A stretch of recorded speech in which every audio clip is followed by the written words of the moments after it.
now the beginning of February, so we're going to look at all the dividends I received in January. I'm then going to compare that to January last year so we can see what my portfolio and the dividend income has done over the course of 1 year.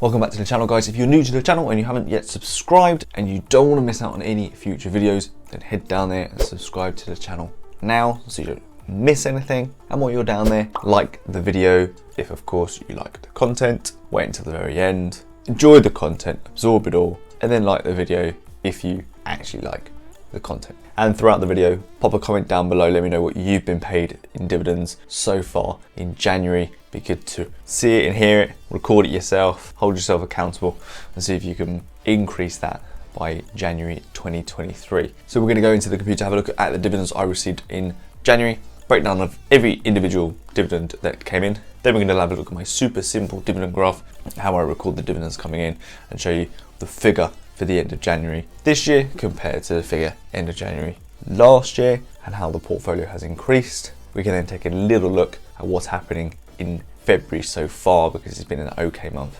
already. I'm at maybe £75-ish in dividends so far in February, and it's only the 2nd. So we'll jump straight in and do that because it'll be a rather long video if we don't. In the portfolio, as we always start, and I'm going to go straight into the dividends as I do, and I'll show you how I do it in IG because IG is my preferred platform. I go into custom and I select January as a whole and I go dividend, show history. Super simple. Okay, and this is good. This is shrunk, this is smaller. IG have obviously been watching my videos and have actually listened to me. I'm gonna go to the beginning of the month and we're gonna look at, as before, I'm gonna show you the company and the amount, but I'm not gonna go through the date. We're going to start at the bottom from the 3rd, then 6th, 7th, 7th, 10th, 14th. But I'll show you just the company and the amount that I have received. And we'll rattle through these because it's boring as anything, but it's just to show you what is coming in. £22.74 from Pimco.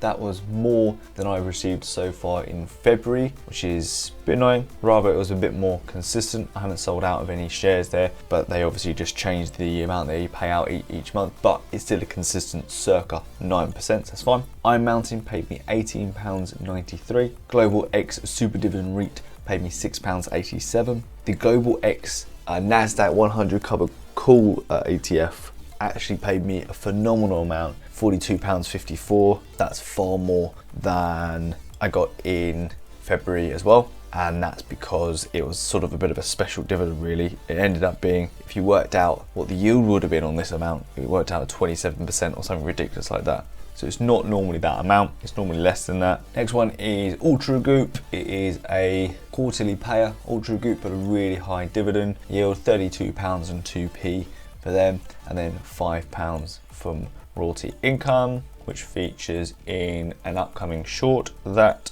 I'm going to put together for you guys. Page 2, Leggett & Platt paid £2.60. Federal Realty Investment Trust paid £7.32. Store Capital Corporation paid me £5.27. There's a Commercial Real Estate Corporation paid me £18.85. Ventus paid me £9.78. We've then got a small top up from Commercial Real Estate Corporation at £1.14. AGNC paid me £18.61. Chimera Investment Corp paid me £19.18. They're also quarterly. Annaly Capital paid me £8.45. And Oxford Lane Capital Corporation paid me £5.79.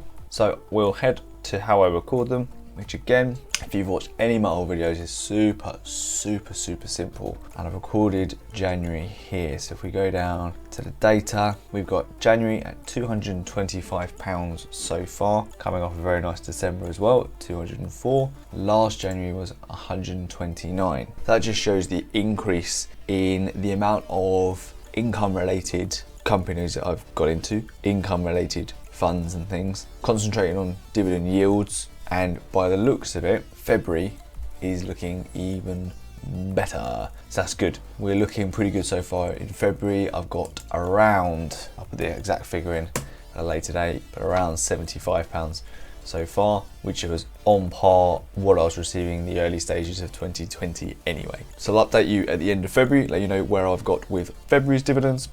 But that's January so far, £225.19.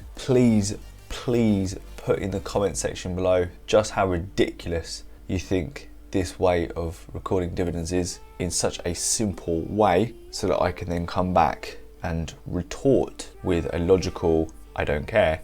It makes absolutely no odds to the overall income and the portfolio size as a whole. But make a comment anyway, we can have a little argument about it. It'd be great fun. Anyway, that's it for in here. These are the dividends, £225 for January, which is really good. That's a massive increase on £129 in January last year, which shows that I've been investing more income related stuff and high yields, and it's consistently shown me that. And it'll be very interesting to see how the rest of the year goes and what we end up with January 2023.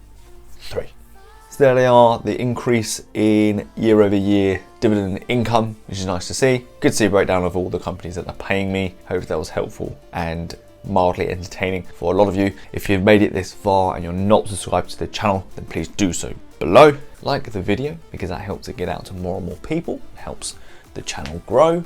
And pop a comment down below and let me know what you've received in January so far. That'll be it for today's video. Hope you enjoyed it. Hope you're still here. Hope you got something from it, maybe. And that'll be it for today. So until the next video, I'll see you later.